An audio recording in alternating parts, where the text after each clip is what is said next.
વડોદરા જિલ્લાના કરજણ સ્થિત સરકારી સીએસસી હોસ્પિટલમાં છેલ્લા 2-3 દિવસથી પાણીની ગંભીર સમસ્યા સર્જાતા ડાયાલિસિસ માટે આવતા દર્દીઓ ભારે હાલાકી ભોગવી રહ્યા છે। હોસ્પિટલના બોરવેલની મોટર ખરાબ થતા ડાયાલિસિસ સેન્ટર સહિત ઇમરજન્સી વોર્ડમાં પણ પાણીની અછત સર્જાઈ છે। દર્દીઓ અને તેમના સગાઓ તાત્કાલિક સમસ્યાનું નિરાકરણ લાવવાની માંગ કરી રહ્યા છે। શું છે સમગ્ર મામલો, જોઈએ આ અહેવાલમાં। કરજણની સરકારી કોમ્યુનિટી હેલ્થ સેન્ટરમાં બોરવેલની મોટર બગડી જતા છેલ્લા 2-3 દિવસથી પાણીની સપ્લાય ખોરવાઈ છે, જેના કારણે ડાયાલિસિસ સેન્ટરમાં સારવાર માટે આવતા કિડનીના દર્દીઓને મુશ્કેલીઓનો સામનો કરવો પડી રહ્યો છે। પાણીના અભાવે હોસ્પિટલની નિયમિત કામગીરી પણ પ્રભાવિત થઈ રહી છે। માત્ર ડાયાલિસિસ સેન્ટર જ નહીં પરંતુ ઇમરજન્સી વોર્ડમાં દાખલ દર્દીઓ અને તેમના સ્વજનોને પણ પાણીની સમસ્યાના કારણે ભારે હાલાકી વેઠવી પડી રહી છે।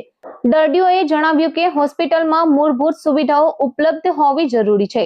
એક તરફ સરકાર આરોગ્ય સેવાઓને વધુ સશક્ત બનાવવાના દાવા કરી રહી છે, ત્યારે કરજણ સીએસસી હોસ્પિટલમાં પાણી જેવી પાયાની સુવિધાના અભાવે દર્દીઓ મુશ્કેલીમાં મુકાયા છે।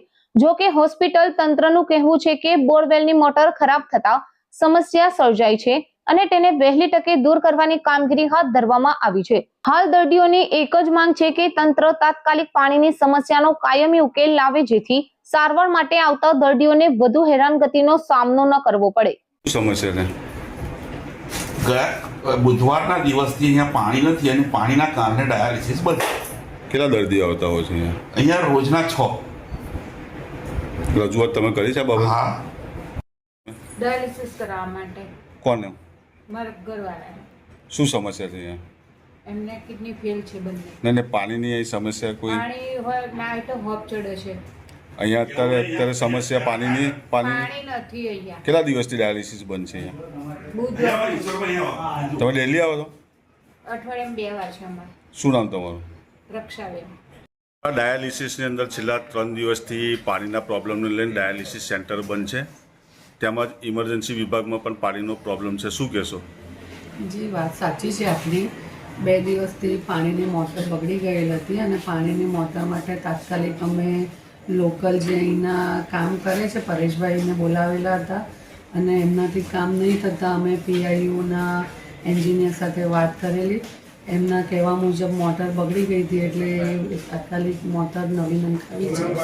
મોટર નવી નંખાવ્યા પછી પાણી ચાલુ થયું, પણ એક દિવસમાં પાછો વાયરનો પ્રોબ્લેમ થયેલો છે એટલે પીઆઈયુવાળા સાથે વાત કરીને કામગીરી ચાલુ કરાવેલ છે અને લગભગ બપોર સુધીમાં પતી જશે, જેથી ડાયાલિસિસના દર્દીઓને તકલીફ ઊભી ના થાય। જે આપણે ડેલી ડાયાલિસિસના જે પેશન્ટો છે તેની માટે કોઈ વૈકલ્પિક વ્યવસ્થા ઊભી કરવામાં આવી છે છેલ્લા 3 દિવસમાં? હાજી, એટલે અમારે અહીંયાથી ડભોઈ કે પાદરા જ્યાં બી ડાયાલિસિસ સેન્ટર છે ત્યાં અમારા જે ટેકનિશિયન ડાયાલિસિસના છે એ વાત કરી અને ટાઈમ એ પ્રમાણે એ લોકોને ગોઠવી આપે છે અને ત્યાં મોકલી આપે છે, પહેલેથી જાણ કરી દે છે એટલે ડાયાલિસિસના દર્દીને તકલીફ નથી થતી। પરંતુ અમે પણ બને ત્યાં સુધી અમારા સેન્ટરમાં ડાયાલિસિસ સત્વરે ચાલુ થાય ને દર્દીઓ અહીંયા જ રહે એના માટે અમે વ્યવસ્થા કરી રહ્યા છે। સત્વરે કામગીરી થાય છે। શુભ નામ સાહેબ આપનું? ડૉક્ટર જિજ્ઞા નાયક।